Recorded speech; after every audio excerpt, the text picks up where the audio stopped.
Hello.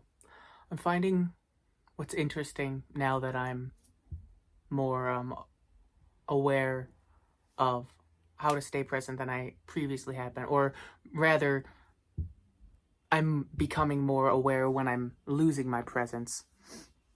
I'm finding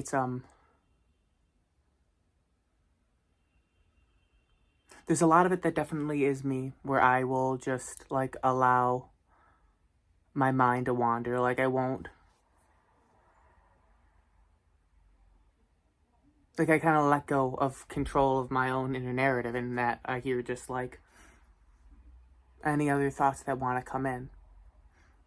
That's definitely a fair portion of how I lose my presence, but I'm finding that a majority of the rest of the time it's like outside, external things. And I never really noticed that before. I very much often like took that as a this is my fault. Like I internalized that as like it was my fault that I couldn't stay present. But I'm realizing a lot of the time that it's happening now. It's because I'm being taken out of it by other people, other things. Like I don't know, this sounds like blaming, and I don't think it is, but I'm finding myself when I engage in a lot of other people's drama, for lack of a better word, like it just rips me out of that presence. Like I can't, how am I supposed to be able to stay focused on God and stay focused on like what's really happening if like all that like so many like most people all they talk about is something that isn't like really real, which is so ironic to say for myself at least.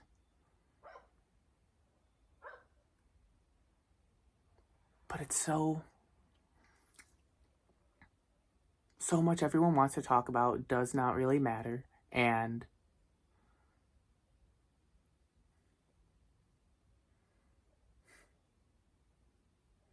I don't know if there's a takeaway. I guess the takeaway that I'm getting now is that it's okay.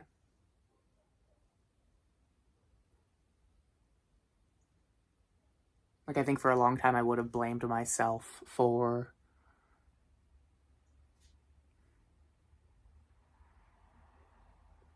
like I know a lot of times people would think I was weird because like I would talk we like I'd hang out with people and they'd be talking, and then at a certain point they'd be like, "Oh, tell us about like what's going on in your life." And what they really were asking more or less was to like complain about the stuff that you want to complain about, because that's what so many of my friend groups were composed of. It was just we hang out and we complain, and that was really that was the core of it. That was the core of how we connected. And at a certain point, like less and less, I was finding myself having anything to like complain about.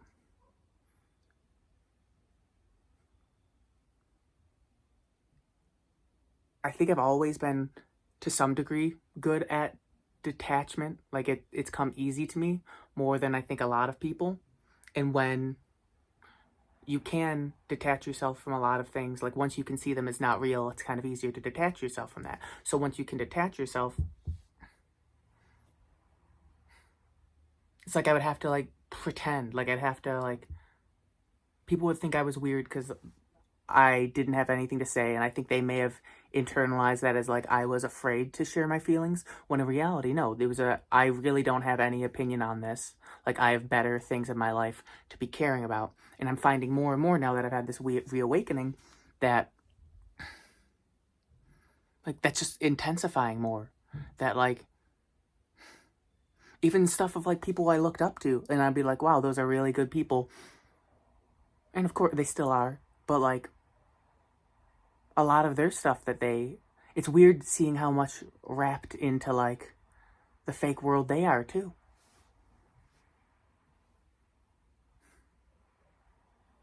I don't know, maybe that's said from a place of privilege, because I don't know their experience. So maybe that's true, but I don't know. I see a lot of just fake problems that people are imagining, or just giving too much emotion to things that can't be changed and that don't matter if you just decide to stop thinking about them.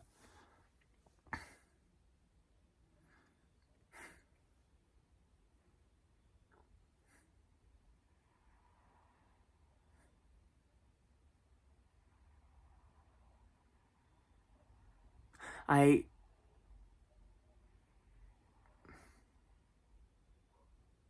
want to say that, like, I want to kind of bully myself for, like, liking reading now, because I never really did.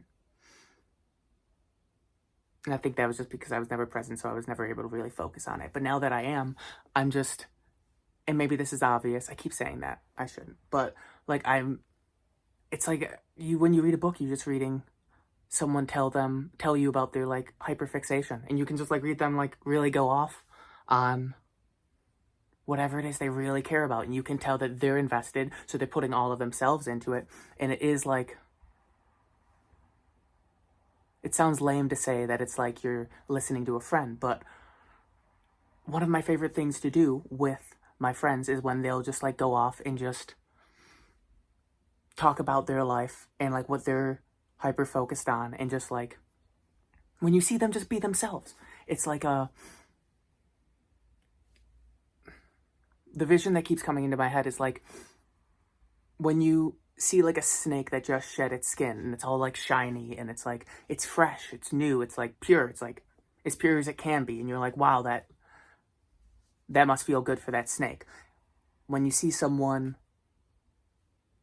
like, being themselves, like a friend, when they're, like, glowing in that way, you can see, like, that same kind of, like, nakedness from them, and it's like beautiful to look at. It's very just, like, that's something I've always really loved in, like, all of my closest friends. It's always been, that's been, like, the cool thing that really makes you want to just do good for them in the world. And now I'm realizing that, like, books, that's the same thing, except it's like people from history. You can hear, like, people,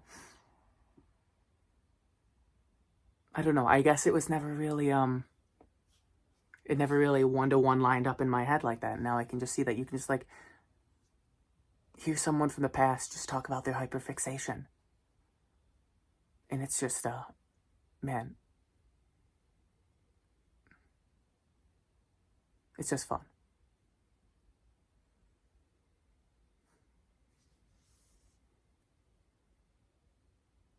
Is there anything else?